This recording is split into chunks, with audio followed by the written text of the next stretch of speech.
नमस्कार, जय हिंद, वंदे मातरम दोस्तों। स्वागत है आप सभी का हमारे यूट्यूब चैनल स्टडी पॉइंटर्स में। तो आज यहाँ पर हम आपके लिए लेकर आ चुके हैं सीटेट एग्जाम जनवरी 2024 के लिए एक इम्पॉर्टेंट लेक्चर। और यहाँ पर हम आपको बताने वाले हैं सीटेट पेपर को पास करने की अचूक ट्रिक। तो ये जो है ट्रिक का हमारा पहला लेक्चर होने वाला है और अंतिम दिनों में आपको क्या और कैसे पढ़ना है ये सारी जानकारी हम आपको देने वाले हैं। क्वेश्चंस आपके कैसे पूछे जाते हैं, कहाँ पर आप गलती करते हैं, तो उनको यहाँ पर हम क्रम वाइज डिस्कस करेंगे। तो वीडियो को आप लोग कर दीजिएगा लाइक और शेयर। चैनल से पहली बार जुड़े हैं तो चैनल को सब्सक्राइब कर लीजिएगा, बेल आइकॉन को प्रेस कर लीजिएगा, जिससे कि आने वाली वीडियो का नोटिफिकेशन आपको समय से मिल सके। तो चलिए शुरू करते हैं आज का इम्पोर्टेंट लेक्चर। तो सबसे पहले आपको बिल्कुल बेसिक से यहाँ पर हम स्टार्ट करेंगे।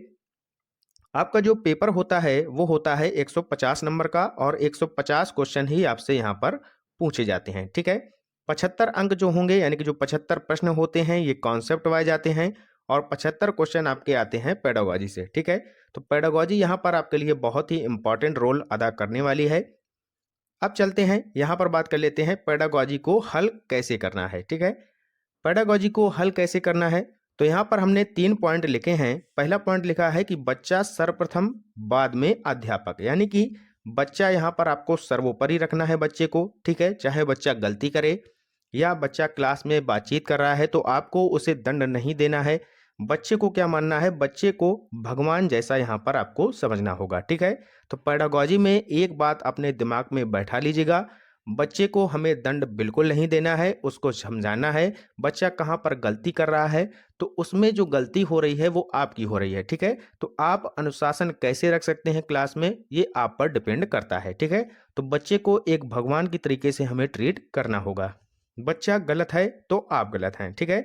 अगला पॉइंट लिखा है कि बच्चा अगर गलत है, बच्चा फेल हो रहा है, तो उसमें बच्चे की गलती नहीं आपकी गलती मानी जाएगी, ठीक है। तो आप लोग बच्चे को सर्वोपरि आपको मानना है। बच्चा कहाँ पर गलती कर रहा है तो उसके थ्रू आप उसमें सुधार करिएगा, ठीक है। तो ये सारी बातें अपने दिमाग में लेकर चलनी है। क्लियर हो गया। अब चलते हैं आगे। सबसे पहली ट्रिक यहाँ पर हम आपको बताने वाले हैं। यहाँ पर लिखा है प्रत्येक बच्चा अपने आप में अलग है, ठीक है। प्रत्येक बच्चा अपने आप में अलग होता है, आप सभी जानते हैं, ठीक है। क्योंकि जो बुद्धि होती है, किसी बच्चे की जो बुद्धि है बहुत ही अच्छी है, वह जल्दी सीख जाता है। कोई बच्चा है वह देर में सीख पाता है, कई बार हमें उसको समझाना पड़ता है। और जो बच्चे होते हैं वो अलग अलग वातावरण से होकर आते हैं, ठीक है। किसी का एनवायरनमेंट अलग है, घर का किसी का एनवायरनमेंट अलग है, तो हर बच्चा अपने आप में यूनिक होता है, अपने आप में अलग होता है, ठीक है। इतनी बात आपको पता है। अब चलते हैं आगे। आगे लिखा है कि आप सिर्फ सभी बच्चों को एक समान अवसर एवं सम्मान देंगे या फिर इज्जत देंगे, इसके अलावा कुछ भी एक जैसा नहीं है, ठीक है। तो इसके अलावा कुछ भी एक जैसा नहीं है, इसको यहाँ पर हमें समझना है, ठीक है। जब से यहाँ पर समावेशी शिक्षा आई है, आरटीई आया है, तो आप लोगों के दिमाग में ये रहता है कि सभी बच्चों को समान शिक्षण विधियों के माध्यम से पढ़ाना है, समान अवसर देना है, ठीक है। जो पाठ्यक्रम है वो समान रखना है।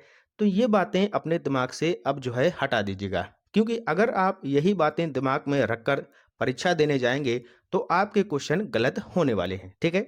यहाँ पर आपको क्या समझना है कि यहाँ पर समान क्या है और असमान क्या है, ठीक है। तो समान यहाँ पर क्या है चलिए समझते हैं। यहाँ पर हमने लिखा है कि आप सिर्फ सभी बच्चों को एक समान अवसर देंगे। अगर आपके ऑप्शन में दिख जाए एक समान अवसर देना तो ये सही होगा, ठीक है। अगर दिख जाए कि एक समान सम्मान देना या इज्जत देना बच्चों को तो ये भी सही होगा, ठीक है। अगर कहीं पर आपको दिख जाए इसके अलावा कुछ भी एक जैसा नहीं होता है, ठीक है। तो इसके अलावा कुछ भी एक जैसा नहीं होता है। अगर ऑप्शन में दिख जाए कि जो शिक्षण विधि है यानी कि जो शिक्षण पद्धतियां हैं आप क्लास में पढ़ा रहे हैं तो सभी को यानी कि सभी बच्चों को एक समान शिक्षण विधि से पढ़ाएंगे तो गलत हो जाएगा, तो ये गलत हो जाएगा, ठीक है। एक समान जो आपकी पाठचर्या है उसके थ्रू आप पढ़ाने का कार्य करेंगे तो ये भी गलत हो जाएगा। आकलन जो है बच्चों का अगर आप करेंगे सभी का एक समान करेंगे तो गलत हो जाएगा, क्योंकि हमने आपको बताया कि प्रत्येक बच्चा अपने आप में अलग होता है, अलग अलग दिमाग होता है। कोई बच्चा जल्दी सीख जाता है, कोई बच्चा देर में सीखता है, ठीक है। तो आकलन जो है बच्चों की जो सीखने की क्षमता है उसके अकॉर्डिंग अलग अलग हमें करना होगा, ठीक है। भाषा जो है ये भी सभी की अलग अलग होती है, ठीक है। जो मातृभाषा है, किसी बच्चे की कुछ है, किसी बच्चे की कुछ है, तो सभी बच्चों की एक समान मातृभाषा भी यहाँ पर नहीं होती है, ठीक है। अपेक्षाएं, तो जो अपेक्षाएं आप करेंगे बालकों से, या फिर कोई भी बालक है, मान लीजिएगा कि कोई बच्चा अच्छा है पढ़ने में, कोई बच्चा अच्छा नहीं है पढ़ने में, उसको जल्दी समझ में नहीं आ रहा है, तो सभी बच्चों से जो आपकी अपेक्षाएं होंगी वो भी अलग अलग होंगी, ठीक है। तो ये भी गलत हो जाएगा। गृहकार जो आप देंगे वो सभी को क्या एक समान देंगे? नहीं देंगे, क्योंकि बच्चों की उनकी क्षमता के अकॉर्डिंग हमें गृहकार प्रोवाइड कराना होगा, सभी को एक समान गृहकार नहीं देना होगा, ठीक है। तो ये सारे के सारे ऑप्शन हमारे गलत हो जाएंगे। समान जो हमने यहाँ पर आपको बातें बताई, समान क्या रहेगा? केवल समान अवसर देना होगा और सम्मान देना होगा, ठीक है। तो चलिए क्वेश्चन के माध्यम से आपको समझाते हैं। जैसे कि मान लीजिए कि ये क्वेश्चन आपकी परीक्षा में आ गया, ठीक है। यहाँ पर लिखा है, एक कक्षा 5 की कक्षा में आप अध्यापक के रूप में सभी बच्चों को क्या करेंगे? एक ही प्रश्न पत्र हल करने को देंगे। अगला ऑप्शन दिया गया है, अपनी बात को रखने के समान अवसर देंगे। फिर दिया है, एक समान भाषा में बात करने का अवसर देंगे, या फिर एक समान शिक्षण करवाएंगे। तो हमने आपको बताया था कि सभी बालक और बालिकाएं जो हैं अपने अपने जो है रूप में अलग होते हैं, कोई भी बालक और बालिकाएं समान नहीं होते हैं। तो यहाँ पर पहला ही ऑप्शन गलत हो जाएगा, एक ही प्रश्न पत्र हल करने को देंगे, तो बिल्कुल नहीं देंगे, ठीक है, क्योंकि क्षमताएं बालकों की अलग अलग हैं, तो एक समान तो बिल्कुल नहीं देंगे। अगला है, अपनी बात को रखने के समान अवसर देंगे। तो समान अवसर देखिए यहाँ पर आ गया, तो ये ऑप्शन हमारा सही हो जाएगा। अगला सी पॉइंट दिया है, एक समान भाषा में बात करने का अवसर देंगे। तो एक समान भाषा, तो भाषा सबकी मातृभाषा अलग अलग होती है, तो समान भाषा ये भी आपका ऑप्शन गलत हो जाएगा।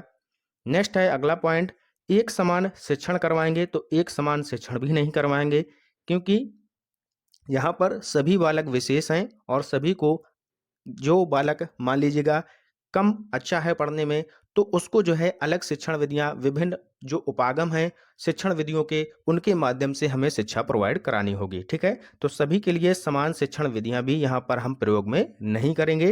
तो इसका जो राइट आंसर हो जाएगा, समान अवसर देंगे, ऑप्शन नंबर बी। समझ में आ गया? तो ये सारी बातें आपको दिमाग में रखनी है। तो आशा करते हैं कि आपको समझ में आ गया होगा। प्रत्येक बच्चा अपने आप में अलग होता है, यहाँ पर केवल हमें देखना है समान अवसर देना और सम्मान देना, बाकी कुछ भी सेम नहीं होता है। चाहे वो शिक्षण विधियों की बात करे, पाठचर्या की बात करे, आकलन की बात करे, गृहकार सभी को एक समान हमें नहीं देना है, अपेक्षाएं सभी से एक समान नहीं करनी है, क्योंकि कोई बालक आगे चल के भविष्य में डॉक्टर बनेगा, कोई इंजीनियर बनेगा, कोई शिक्षक बनेगा, तो सभी से अलग अलग अपेक्षाएं भी होती हैं हमारी, ठीक है, और भाषा भी सभी की अलग अलग होती है। क्लियर हो गया? अब चलते हैं आगे दूसरी ट्रिक पर। अगली ट्रिक है बहुत ही सिंपल है, ध्यान से समझिएगा। जिस ऑप्शन में बच्चा एक्टिव यानी कि सक्रिय हो, ठीक है, तो वही ऑप्शन आपका सही होगा। क्लियर है? जिस ऑप्शन में क्या कह रहा है, बच्चा एक्टिव हो, सक्रिय हो, ठीक है, वही ऑप्शन आपका सही होगा। तो चलिए इसको देख लेते हैं क्वेश्चन कैसे आते हैं। क्वेश्चन में लिखा है, एक ईवीएस की कक्षा में बीज अंकुरण की विधि सिखाने की सबसे अच्छी विधि कौन सी है? पहला ऑप्शन है कि बच्चों को बीज अंकुरण पर बनी एक वीडियो फिल्म टीवी पर दिखाएंगे। तो जरा बताइए कि बच्चों को अगर हम बीज अंकुरण पर जो बनी एक फिल्म है वो अगर हम टीवी पर दिखाएंगे, तो क्या बच्चा सक्रिय होगा? बताइएगा। बच्चा सक्रिय केवल उतनी ही देर होगा जितनी देर वो टीवी में फिल्म देख रहा है, ठीक है। वो अपने हाथों से कोई कार्य नहीं कर रहा है, तो यहाँ पर सक्रिय नहीं माना जाएगा। तो ऑप्शन ये हमारा गलत हो जाएगा, ठीक है। केवल देख रहा है, सुन रहा है, ध्यान उसका कहाँ पर है, कुछ भी पता नहीं है, ठीक है। अगला पॉइंट, बोर्ड पर चित्र बनाकर तथा चार्ट के माध्यम से बताएंगे। तो जब आप बोर्ड पर चित्र बनाएंगे और चार्ट पर आप चित्र बनाकर उसे समझाएंगे, तो वो नहीं समझ पाएगा, क्योंकि वो सक्रिय नहीं है, ठीक है। अगला है, कक्षा में एक किसान को बुलाकर उससे बीज अंकुरण की प्रक्रिया समझाने को कहेंगे। तो यहाँ पर बच्चा तो एक्टिव नहीं है, यहाँ पर एक्टिव कौन है? किसान है, ठीक है। क्योंकि बच्चे जो हैं, अगर किसान जो है अपनी प्रक्रिया बताएगा बीज अंकुरण की, तो बच्चे सभी उसको देखने लगेंगे, ठीक है, देखने लगेंगे, लेकिन बच्चा यहाँ पर सक्रिय नहीं होगा। बच्चा सक्रिय कब होगा? जो ऑप्शन चौथा आपका दिया है ये सही हो जाएगा। बच्चे से कहेंगे कि एक बीज को गमले में बोएं तथा प्रतिदिन बीज अंकुरण की प्रक्रिया का अवलोकन करें। जब बच्चा खुद से अपने हाथों से गमले में बीज बोएगा, मिट्टी डालेगा, फिर उसमें बीज बोएगा और प्रतिदिन उसमें बीज अंकुरण की प्रक्रिया का अवलोकन करेगा, तो इससे ज़्यादा उसे समझ में आएगा। ठीक है, तो ये सबसे अच्छी विधि यहाँ पर होने वाली है। तो ऑप्शन नंबर डी, जब यहाँ पर देखिएगा बच्चा सक्रिय है तभी यहाँ पर वो अच्छे से सीख पाएगा, तो ऑप्शन नंबर डी हमारा राइट आंसर हो जाएगा। ठीक है, समझ में आ गया। आगे चलते हैं। अगली ट्रिक है ट्रिक नंबर तीसरी। बहुत ही अच्छी ट्रिक है ये और बहुत ही ध्यान से आपको समझना है।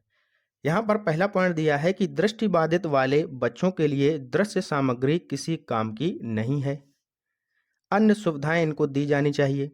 ठीक है, अब समझिएगा कि मान लीजिए कि कोई बच्चा दृष्टिबाधित है, यानी कि उसको देखने में प्रॉब्लम हो रही है, तो क्या आप उसे चित्र के माध्यम से दिखाएंगे?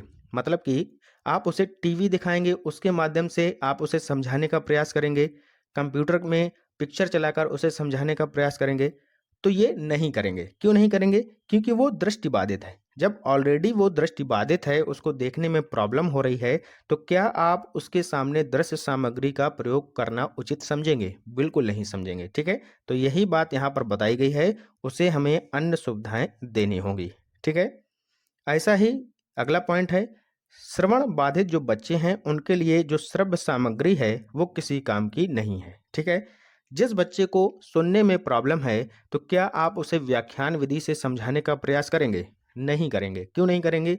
क्योंकि जब उसे सुनाई ही नहीं दे रहा है, तो क्या वो बात आपकी समझेगा? बिल्कुल नहीं समझेगा। ठीक है, ऑडियो के माध्यम से या फिर आप उसको टीवी या कंप्यूटर में फिल्म दिखाएंगे तो वो देख तो लेगा, लेकिन जो उसकी ऑडियो है उसको सुन पाएगा? बिल्कुल नहीं सुन पाएगा। ठीक है, जब वो ऑडियो को सुन नहीं पा रहा है तो वो समझने में भी दिक्कत उसको होने वाली है। ठीक है, तो यहाँ पर जो श्रवण बाधित बच्चे हैं तो उनके लिए श्रव्य जो सामग्री है ये भी किसी काम की नहीं है, और जो दृष्टि बाधित हैं जिनको देखने में प्रॉब्लम है तो उनके लिए दृश्य सामग्री किसी काम की नहीं होने वाली है। ठीक है, समझ में आ गया।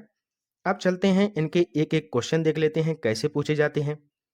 पहला क्वेश्चन है, दृष्टिबाधित विद्यार्थियों के सफल समावेशन के लिए एक अध्यापक को क्या करना चाहिए? तो बताइएगा क्या करना चाहिए अगर आपकी कक्षा में कोई दृष्टिबाधित विद्यार्थी है। पहला है, चार्ट पेपर के माध्यम से पढ़ाना चाहिए। तो देखिए यहाँ पर चार्ट पेपर दिया गया है, जब उसको ऑलरेडी देखने में प्रॉब्लम है, दृष्टिबाधित बालक है, तो आप चार्ट पेपर का यहाँ पर यूज करेंगे तो उसको समझ में कुछ भी नहीं आने वाला है। ठीक है, तो ऑप्शन नंबर पहला गलत हो गया। दूसरा है, चित्रों वाली अच्छी पुस्तक देनी चाहिए। तो ऐसा भी नहीं है, चित्रों वाली अगर हम उसको अच्छी पुस्तक दे देंगे लेकिन उसको देखने में प्रॉब्लम है, तो क्या वो इसको समझ पाएगा? बिल्कुल नहीं समझ पाएगा। अगला है, कक्षा में अन्य बालकों से ज़्यादा पढ़ाएंगे। तो भैया कक्षा में अन्य बालकों से ज़्यादा पढ़ाने से उसको समझ में नहीं आएगा, ये भी बात गलत है। अगला है, मौखिक संप्रेषण अधिक करना चाहिए। ठीक है, यानी कि मौखिक जो संप्रेषण है हमें जो है बोलने के माध्यम से उसको समझाना चाहिए, क्योंकि उसकी जो सुनने की क्षमता है वो तो सही है लेकिन जो देखने की क्षमता है वो कम है। ठीक है, तो मौखिक जो संप्रेषण होगा, जो हम बोलेंगे व्याख्यान करेंगे तो उसको समझ में आएगा, तथा जो पाठ की जो ऑडियो कैसेट है उसको भी हम यहाँ पर उपलब्ध कराएंगे, तो वो जो है उसको सुनकर बातों को समझने का प्रयास करेगा। ठीक है, क्लियर हो गया। तो ऑप्शन नंबर डी इसका राइट आंसर हो जाएगा। आगे चलते हैं, नेक्स्ट क्वेश्चन है, श्रवण बाधित विद्यार्थियों के सफल समावेशन के लिए एक अध्यापक को क्या करना चाहिए? बताइएगा। अब यहाँ पर बात की जा रही है श्रवण बाधित, यानी कि वो जो है सुनने में असमर्थ है। तो यहाँ पर क्या होगा? पहला ऑप्शन है कि आकलन के लिए साक्षात्कार विधि। तो इसका जब हम आकलन करेंगे तो साक्षात्कार जो विधि है इसका प्रयोग करेंगे? बिल्कुल नहीं करेंगे। टीवी या कंप्यूटर पर फिल्म दिखाकर समझाना चाहिए? तो ये भी नहीं होगा, क्योंकि वहाँ पर उसको वीडियो के माध्यम से दिख तो रहा है लेकिन सुनाई नहीं दे रहा है। जब आप ऑडियो सुन नहीं पाएंगे तो क्या समझ पाएंगे? मान लीजिए कि आप मूवी देख रहे हैं, कोई फिल्म देख रहे हैं, तो जब आपको ऑडियो नहीं सुनाई देगा तो आप क्या उस फिल्म को समझ पाएंगे? बिल्कुल नहीं समझ पाएंगे। ठीक है, तो वही यहाँ पर भी है। अगला ऑप्शन है, कक्षा में व्याख्यान विधि का प्रयोग करना चाहिए। तो व्याख्यान विधि यहाँ पर दी गई है, ये भी गलत हो जाएगा क्योंकि श्रवण बाधित बालक है, सुनने में वो असमर्थ है, तो व्याख्यान करने से कोई फायदा नहीं होने वाला है। ठीक है। अगला है ऑप्शन नंबर डी, बच्चों को आपस में चर्चा करने को कहना। तो बच्चे जब आपस में चर्चा करेंगे, एक दूसरे से बातचीत करेंगे, क्वेश्चंस करेंगे। मान लीजिए कि आप कोई श्रवण बाधित कक्षा में गए, आप एक अध्यापक हैं, आप बच्चों से प्रश्न करेंगे, बच्चा आपसे प्रश्न करेगा, तो आप जो है आप दोनों के बीच एक जो चर्चा होगी उसके माध्यम से बालकों को ज़्यादा समझ में आने वाला है, क्योंकि जब आप प्रश्न करेंगे तो बच्चा सक्रिय होगा, वो उस प्रश्न का उत्तर देगा, और जब बच्चा आपसे क्वेश्चन करेगा उसको नहीं समझ में आएगा तो आप उसको प्रत्युत्तर देंगे और अच्छे से समझाने का कार्य करेंगे। तो ये जो तरीका है ये सबसे अच्छा तरीका यहाँ पर होने वाला है श्रवण बाधित बालकों के लिए कि आपस में चर्चा कराई जाए। ठीक है, तो ऑप्शन नंबर डी यहाँ पर आपका राइट आंसर हो जाएगा। क्लियर हो गया।